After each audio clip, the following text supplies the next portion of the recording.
अच्छा, तो आज हमने डिस्कस करना है बैक साइड का तरीका, जो एक पॉइंट पे मशीन सेट करके दूसरे पॉइंट से बैक साइड लेना हो, तो वो तरीका आज डिस्कस करेंगे। तो सबसे पहले इधर ये 4 ऑप्शन हैं, इसमें मेन्यू में जाएंगे। ठीक है, मेन्यू में जाके ऊपर कोऑर्डिनेट वाला ऑप्शन एंटर करेंगे, उसके बाद ओरिएंटेशन वाला एंटर करेंगे और उसके बाद हमने बैक साइड करना है। ठीक है, तो ये 4 ऑप्शन है। ठीक है, 4 ऑप्शन में ये जो पहले वाला है वो लोड, यानी कि इधर अभी हमने सेंटर पॉइंट के कोऑर्डिनेट जिधर पे मशीन सेट किया है ना, स्टेशन पॉइंट, उसके कोऑर्डिनेट डालने हैं। तो लोड अगर दबाएंगे, अगर हमारे पास कोऑर्डिनेट सेव है तो लोड दबा के इस पॉइंट के कोऑर्डिनेट उठा लेंगे। ठीक है, उसके बाद ये दूसरा ऑप्शन है बैक साइड एलिवेशन के लिए है। तीसरा नंबर ऑप्शन है बैक साइड इन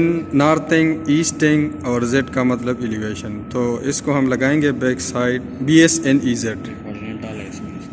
और सबसे पहले इसके ये जो कोऑर्डिनेट जिस स्टेशन पे सेट है ना, यही कोऑर्डिनेट, ये जो है ना, ये ईस्टिंग नॉर्थिंग, ये इसमें पहले सेट करने हैं। उसके बाद BSNEZ ये प्रेस करना है। अभी हमने बैक साइड के कोऑर्डिनेट डालने हैं। इधर 901 हमारे पास सेव है और इसको ओके करना है। उसके बाद ये 4 ऑप्शन है। ठीक है, रिकॉर्ड, मैयर, नो और यस। हमने मैयर करना है और उसके बाद फिर यस करना है। उधर बैक साइड प्रिज्म पे सेट करके जो है ना, ये शॉट लगानी है। जब रिज़ल्ट आ जाता है स्टॉप करना और इसको ओके करना। अभी हमने चेक करना है कि कोऑर्डिनेट सही है कि सही नहीं है।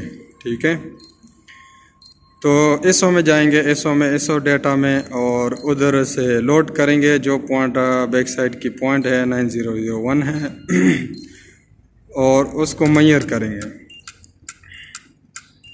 इसको स्टॉप करके अभी हमारे पास बैक साइड हो चुका है, जिसमें डिफरेंस दे रहा है डिस्टेंस का -001 मिली, यानी कि ठीक है। और राइट लेफ्ट का जो डायरेक्ट हॉरिजॉन्टल एंगल है वो 00 है। तो ये है बैक साइड का तरीका, शो किया CX102।